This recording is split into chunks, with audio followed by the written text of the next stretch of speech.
আজকের ভিডিওতে জানব রাখি বন্ধনের ঐতিহাসিক গল্প ও তার তাৎপর্য সম্বন্ধে। তাহলে চলুন ভিডিওটি শুরু করি।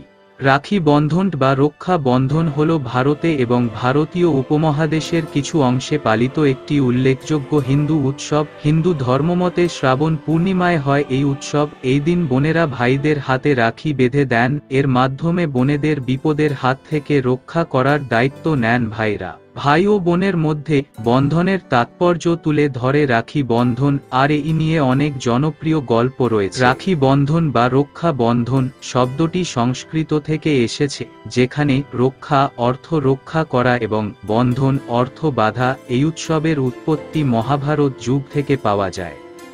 মূলত হিন্দুদের উৎসব হলেও এই উৎসব আজ সারা ভারতে, এমনকি ভারতের বাইরেও সব ধর্ম, বর্ণ, জাতি নির্বিশেষে জনপ্রিয়তা পেয়েছে। রাখি বন্ধনের প্রথম নজিরটি পাওয়া যায় হিন্দু পুরাণে। দেবরাজ ইন্দ্রকে অসুর ও তার শত্রুদের হাত থেকে সুরক্ষিত রাখতে হাতে রাখি পরার পরামর্শ দেওয়া হয়েছিল, কিন্তু তারপর থেকে সেই রাখি কিভাবে ভাই বোনের সম্পর্কের মধ্যে ঢুকে গিয়েছে তা জানা যায়নি। আরেকটি জনপ্রিয় কাহিনী অনুসারে দুষ্ট রাজা শিশুপালকে হত্যা করার সময় ভগবান কৃষ্ণ আঙ্গুলে আঘাত পেলে পাণ্ডবদের স্ত্রী দ্রৌপদী ভগবান কৃষ্ণকে একটি কাপড়ের টুকরো বেঁধেছিলেন এবং সেই সুতোর বিনিময়ে কৃষ্ণ তাকে রক্ষা করার প্রতিশ্রুতি দিয়েছিলেন।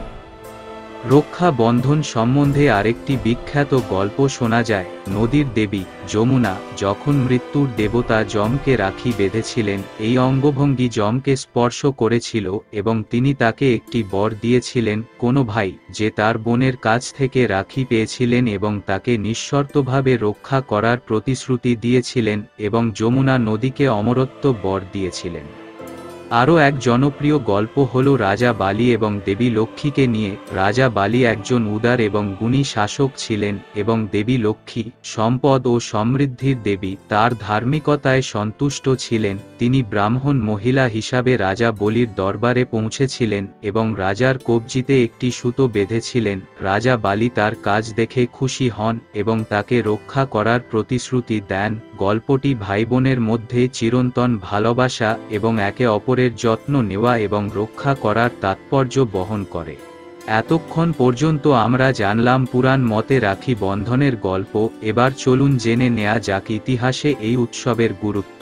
আলেকজান্ডার থেকে রবীন্দ্রনাথ জড়িয়েছেন এই রাখি বন্ধনে। ভাই বোনের বন্ধনকে উদযাপন করতে রাখি উৎসব পালন করা হয়, কিন্তু ইতিহাসে এমন কিছু ঘটনা আছে যখন একটি রাখি কোনো ব্যক্তি বা রাজ্যকে ধ্বংসের হাত থেকেও সুরক্ষিত করেছে।